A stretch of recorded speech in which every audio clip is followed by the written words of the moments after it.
Well, today my trees came, so I am out planting these, and a couple tools I want to talk about. I'm hand planting, so here we can see a tree planting bar. This one works well, but if you do have rocky ground, this one is a little bit better because it's got a pointy end, so it can kind of slide around the rocks. But both of them work well, and where I'm planting is sandy soil, so that's not an issue here. And what I have in the box are white spruce. And again, this is for screening, so I do like to use an evergreen for that.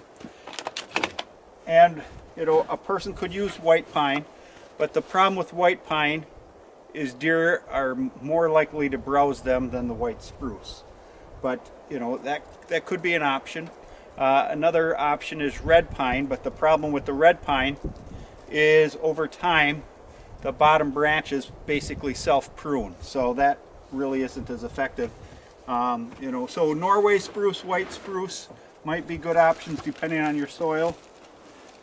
But these are white spruce, and when I order them from the Department of Natural Resources, the minimum order is 300, and they've got them in bundles of 25 here. But we can see quite a bit of root mass, and that's great if you're not planting many and you want to spend the time. But generally I'll prune a little bit of this roots off, so that way I can get them in the ground a little quicker when you're planting higher numbers of them. And the other thing I do, because this is sandy soil, and I don't even know if they sell this anymore, but I know there's products out there like this, but this is a powder, and I mix that with a little bit of water, and so it's going to help the trees retain some water around the roots, and so when it rains it's going to hold water around the roots a little bit better, just trying to help them out. Now if I had the either opportunity or the time to water all those trees, obviously that would be a good option as well. But when you're planting a lot of trees and in some remote locations, that's not always an option. So again, where I'm planting these, I'll take you out there to show you, but it's along a food plot just to screen it, because there are red pines around it, and again, red pines lose their bottom branches, so that's not as effective. And obviously, this isn't going to be effective the first couple of years. They're pretty slow to take off, but then once they do, I'll have a screen for many, many years. So I've already got some water in the bucket here, and I'm just going to put some of this powder in here and then stir it, and it's going to go from being a liquid to more of a gel.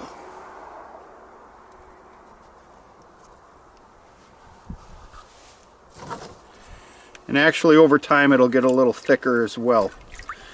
But this is going to benefit my roots, keeping them from drying out, and then every time it rains it's going to hold more moisture. And it's not going to last permanently, but it is going to be beneficial. And I think that's probably thick enough for what I need. You'll probably even add a little more water to that. But I've created something that's going to stick nice to the roots. Might add just a touch more water to it, but you get the idea.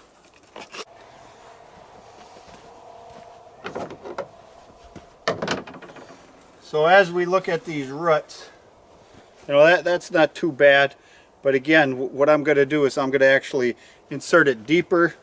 So some of these needles are actually in the hole, and then I'm going to pull back up on it a little bit before I close the hole. But just trimming this down a little bit, it's going to speed up the process, and then I'll put it in my gel.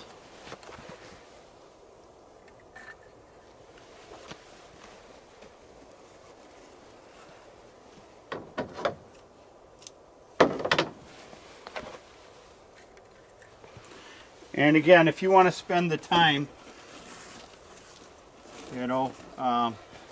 digging a big enough hole, you definitely can, but what you don't want to do is create a big root ball here that you're having issues with, or having the roots J-hook or end up coming up and drying out.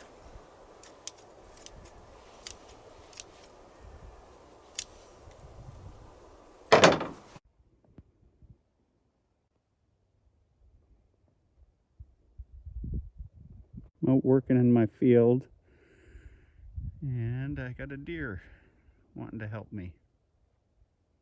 So this is the back end of the food plot, and what we have again is some red pine, and this is just natural seeding because this used to be pine plantation, like we can see in the background. That pine plantation was thinned last summer, but this spot was cleared out a couple years ago, and so we got some regeneration.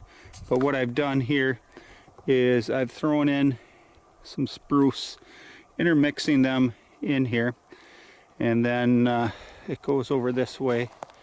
You can probably see the tree bar over there, and that end doesn't have as well of regeneration, so that's where I'm going to plant next, and I'm going to plant that a little thicker than I did with the spruce on this side.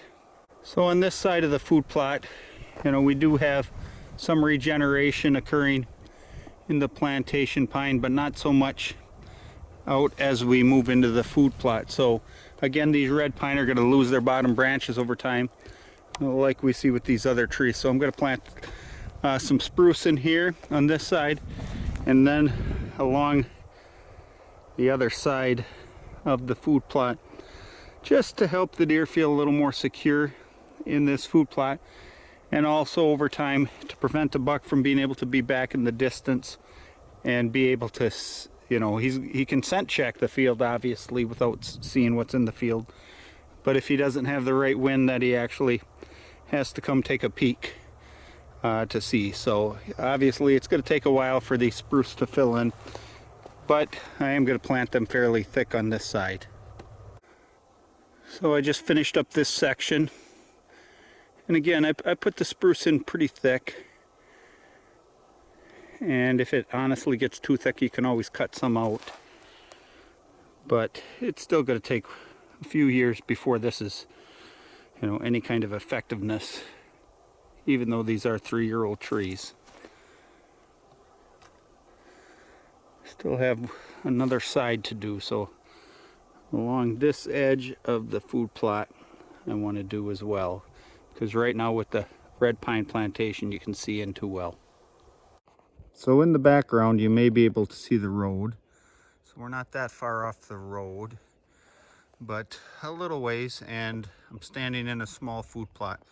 So I do have the red pine in here already, but to help screen this plot I planted some white spruce, and I've been planting it fairly thick, and that over time is going to help prevent views from the road, make the deer feel safer.